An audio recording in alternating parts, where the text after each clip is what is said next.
إبراهيم وعلى آل إبراهيم إنك حميد مجيد اللهم بارك على محمد وعلى آل محمد كما باركت على إبراهيم وعلى آل إبراهيم إنك حميد مجيد الحمد لله نحمده ونستعينه ونستغفره ونؤمن به ونتوكل عليه ونعوذ بالله من شرور أنفسنا ومن سيئات أعمالنا من يهده الله فلا مضل له ومن يضلله فلا هادي له وأشهد أن لا إله إلا الله وحده لا شريك له وأشهد أن محمدا عبده ورسوله أعوذ بالله من الشيطان الرجيم بسم الله الرحمن الرحيم قل هو الله أحد الله الصمد لم يلد ولم يولد ولم يكن له كفوا أحد صدق الله العلي العظيم وصدق رسوله النبي الكريم ونحن على ذلك لمن الشاهدين والشاكرين والحمد لله رب العالمين.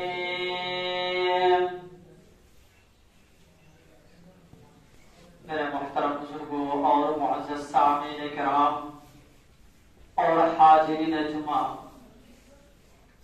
یہ اللہ تبارک و تعالی کا بہت بڑا احسان اور کرم ہوا کہ اللہ تعالی نے ہمیں انسان بنایا اور اللہ نے ہمیں انسان ہی بنا کر کے نہیں چھوڑا، بلکہ اس کا ہم سب کے اوپر احسان اور کرم ہے کہ اللہ نے ہمیں انسان بنانے کے ساتھ ساتھ اللہ نے ہمیں ایمان سے نوازا۔ اسی طریقے سے اللہ تبارک و تعالی نے انسان میں سے ہی ہمیں اور آپ کو اللہ نے ایمان والا بنایا، اور اسی انسان میں سے اللہ تعالی نے چن کر کے انبیاء کرام کو جو ہے کہ منتخب فرمایا، اور تمام انسانوں پر جو فضیلت ہے تمام انبیاء کرام کی اور جو عظمت ہے ہمیں جیسے جو انبیاء اور رسول تھے اللہ نے ان کو چنا۔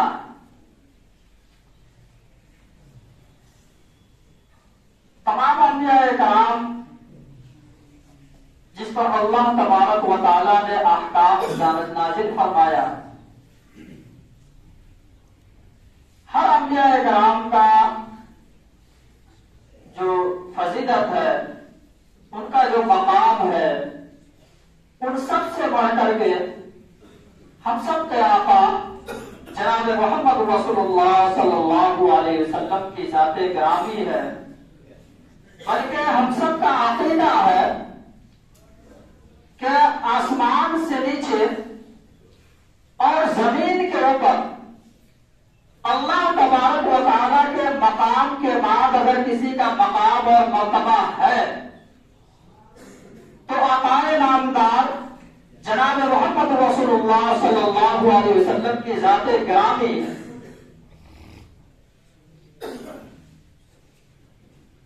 اللہ کے رسول صلی اللہ علیہ وسلم سے پہلے جتنے بھی انبیاء کرام اس دنیا کے اندر تشریف لائے، اللہ تعالیٰ نے ہر ایک کو جو فضیلت دی ہے، جو ان کو کتابیں دی ہے، جو ان کو احکام دیا ہے، اللہ تبارک و تعالیٰ فرماتے ہیں کہ میں نے اپنے انبیاء کو دنیا کے اندر بھیجا اور اس کو میں نے سیدھا راستہ بتلایا، وہ بھٹک نہیں سکتے، وہ شیطان